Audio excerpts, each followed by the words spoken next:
early, so that I have less classes to do later on. And sorry, I'm playing with my hair, trying to figure out how to make it look okay. But I'm doing summer school by choice. I'm not like required to do summer school or anything, but I just chose to do it this year.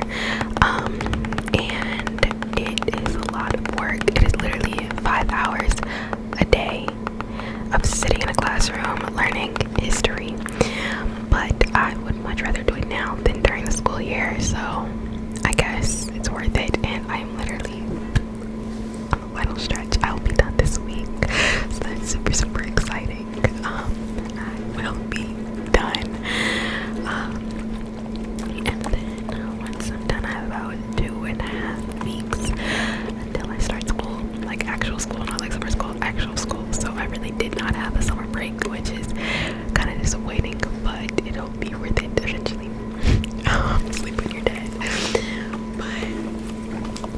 But because of that, the first couple weeks I literally went to summer school, came home, took a nap, did homework, and if I had a test the next day, which is about every other day, spend a couple hours studying for my test, maybe talk to some people, watch maybe a little Netflix, maybe that was luxury, and then go to sleep and wake up at 7 in the morning the next day so I could get to school on time.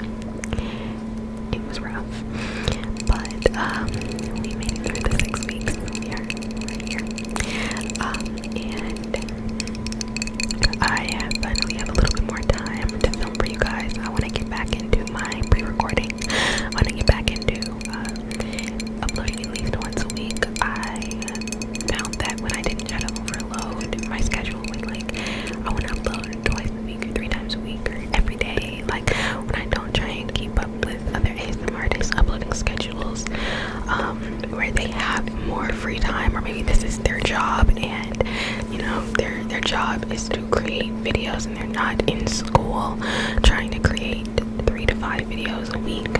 I know it's doable, but it is very, very hard for me to not get burnt out that way. That's kind of what happened before. I think it worked so well for so long because I didn't try to overwhelm myself with a ton of videos per week. It was just one video that I had to make sure I had done by Friday at 3 o'clock, right? And I went on vacation with my dad for spring break, but it wasn't spring break, it was weeks after spring break because we didn't want to go while everybody else was going. And that put me behind a week in school, and it was the end of the year, so I had finals and stuff to catch up with and everything like that. So I had a lot of catch up work to do, and that just threw me off completely with the videos. I did not have time for literally anything, and I just needed a break, and I felt very, very, very uninspired. I go into more depth in my first real video back from my hiatus, and then I missed 2 weeks. So is it really? But I've been very inconsistent, I'm sorry. But in my ramble whispering video, I go into more depth about this. This is really that was really the point of the ramble in that video. But yeah, that just completely threw me off. And I got into a creative rut. I'm just not feeling like sitting down and filming an ASMR video. There's nothing I was excited to film or just wanting to film. Nothing piqued my interest. Oh yeah, I'm so excited to go film that video tonight, or I'm gonna do it tonight instead of tomorrow because I'm just so excited. And that was how I was before. Then I got into my creative rut, and I was like, do I want to film ASMR videos anymore? I don't know if I want to do this. And that was for a while. But we're here. We're back in our creative mode. I literally came up with 4 video ideas today alone, and I have notes app. Hold on, my context. I actually have videos planned. I feel like if I say it, I'm gonna jinx it, but I have multiple videos planned for the next 2 weeks, multiple videos a week. If that doesn't happen, please don't yell at me. I'm gonna try to get them out. But I'm actually filming this the week before, so this week, the week that you're seeing this, I plan on posting multiple videos this week and multiple videos the next week.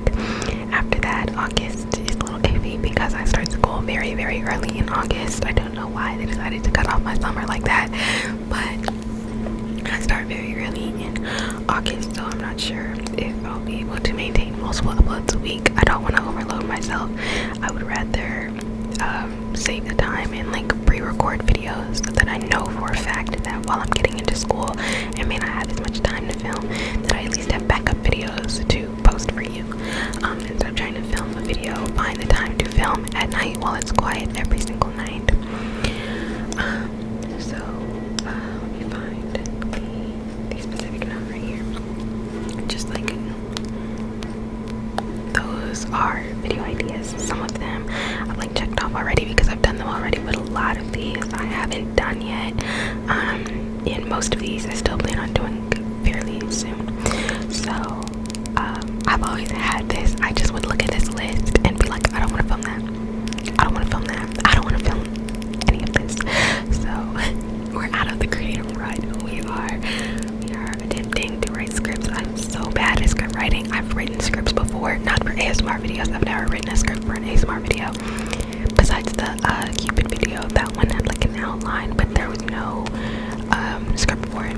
But I feel like I'm so bad at writing scripts. I tried to write a script for a video that I have not filmed, and it just feels like unnatural because when I sit here, I am not gonna constantly be looking down at the script and like trying to figure out what I need to say. I've acted off of scripts before. I've written scripts before.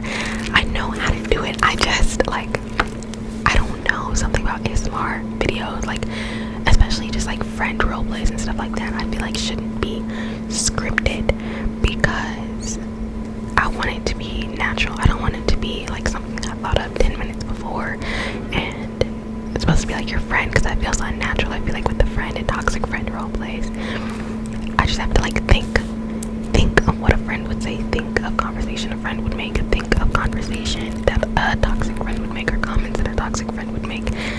Speaking of a toxic friend, why do y'all love those videos so much? I'm not gonna hold y'all. I love toxic friend role plays. That's why I made one. Those are some of my favorite videos to watch. I don't know what it is about being disrespected in an ASMR video that just puts me to sleep, but like they are so good because I feel like a lot of the time ASMR artists have this like idealistic view on videos. Like every video you see, they're all like so nice to you and complimenting you, and like no matter what, they're just so nice to you. But then in toxic friend roleplays, you do not get that. In toxic friend roleplays, they spare absolutely no expense in just disrespecting the out of you. And I think that's what I like about it, because not that I like toxic friends, but it feels more, I guess, realistic than like the overly complimenting you, overly like I've done like regular friend role plays where I do just that. I compliment you a lot, I'm super nice to you, and there's absolutely nothing wrong with that. I think there's a need for those videos, especially for people who don't have supportive friend groups and things like that. But a lot of the times, like it's just like not a lot of the times, but some of the times I just need to be like insulted sometimes, and they're always so funny. But I was checking my analytics and it'll tell you like how many views the video got in the past 2 days, the past week, the past month, right? When I tell you that video got exponentially more views than my other videos. Like my 2 top videos are my toxic friend role plays. My 2 top search terms, besides like the BitLife videos. Like, okay, so when you upload a video, you probably know about tags. My top 4 tags have to do, for 2 of them have to do with BitLife and 2 of them have to do with toxic friend role plays. All of the videos, like in YouTube Studio, you can also see what channels your viewers also watch, so I know who y'all like to watch, and also what videos recommend my videos. And literally all of them are like toxic friend, BitLife, toxic friend. Speaking of BitLife, I tried to film a BitLife I really, really liked it. And the screen recording corrupted. Not only did it freeze, but then I stopped it just to make sure it didn't freeze. Went to re-record, and it only recorded 2 minutes out of like 12. So the first half of the video was fine. Second half of the video, there's literally no screen recording, and I'm so sad because it was such a good video.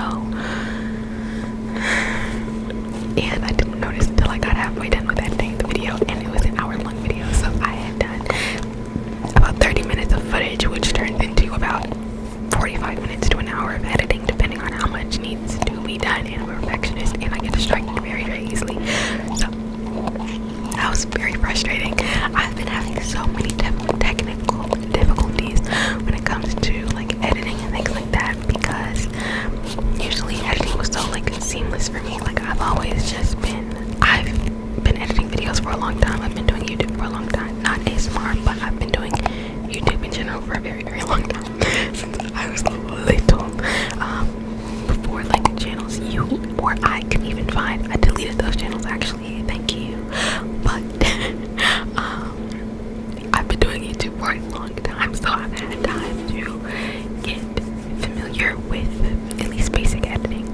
I wanna invest in a green screen because I wanna level it up. I think you guys may be getting a little tired of this background. You may want a little Sephora background, or like, I don't know, switch it up a little bit, and just immerse you a little bit more, because I want to do very immersive role plays.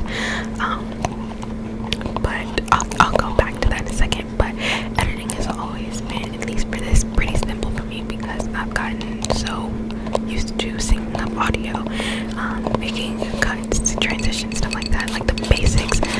ASMR videos are really not that hard to edit, at least to me, just because I'm used to it. So when I already know like the ins and outs of editing on pretty basic softwares, but ins and outs of editing this on iMovie is not hard at all. It may be a little annoying at times because iMovie is not very intuitive, but it's not hard at all, and it doesn't really take me that long. When I tell you I've been having all these issues with footage, like just being weird, audio files saving but not saving, and then I had to go into like backup files of like an unsaved audio.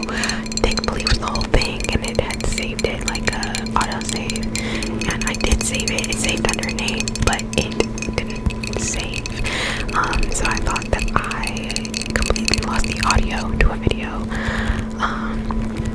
There was a time that I recorded an entire video, went to go stop my audio recording, and saw that only 2 minutes of it recorded. Like everything that you could think could go wrong went wrong every time I tried to film a video, and I'm like, is this just not supposed to happen? Because, okay, I know most of you have not been around for this, and if you were not around for this video, I highly suggest you do not go watch it. Please, please, please do not go watch it. But my very, very first ASMR video was trying ASMR, right? And I used to do like makeup videos before that. I wanted to be a music guru, and I had filmed a doing my makeup in ASMR video, and like the mic audio didn't record. I was frustrated. I didn't record for like a week, and then I saw a bunch of like trying ASMR videos getting really popular, and I didn't really want to do ASMR videos. I wanted to do like lifestyle videos, right? So I filmed my trying ASMR for the first time video. And that video, I don't want to say it went viral, because that was not viral. For me, it was viral. For me, getting that amount of views in that short amount of time was a big, big deal to me. I got engagement. I didn't get engagement before. People like really liked that video, and people kept going back to it. Like even a year later, people were still viewing that video and commenting, asking for a part 2. And I never would have filmed that video had the doing my makeup in ASMR video worked out. And I never really would have gone into, I mean, maybe that doing my makeup in ASMR video would have worked out, and maybe I still would have gone into ASMR, but I just keep thinking like, what if that video had worked? And I just never like made the switch to like lifestyle, and then made the switch switch to ASMR. Like, I don't know, sometimes obstacles are a good thing, but also you can't let that stop you from like pushing through things. Like if I just like all these technical difficulties, I don't know why I'm repeating myself, but if all these technical difficulties that stopped me from filming this video, maybe my channel would have died and all the progress I made would have gone down the drain, and now this is all useless because my channel has grown so much in the past just month even, and since I started doing ASMR consistently around November, my channel has grown a lot, and I still haven't turned on like where you can see my subscriber count because I think people are more likely to subscribe when they don't know how many subscribers you have. And if you see a video of mine that's popular and I'm like, oh, she has 10 subscribers, but yeah, I don't know. I just feel like I want to wait before I share that information